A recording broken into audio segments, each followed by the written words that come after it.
We are going to show you today how to use the front vowels. The sound is produced when the tip of the tongue is down and touch the back of the front teeth. For example, uh, this is a front vowel with a short sound. For example, mat, pat, man, hat.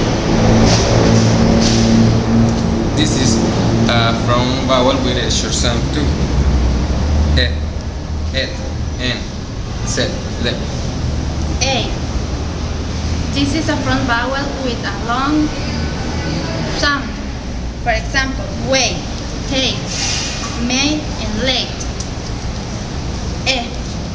This is a front vowel with a short sound. For example, met, read, led, and rest. Thank you.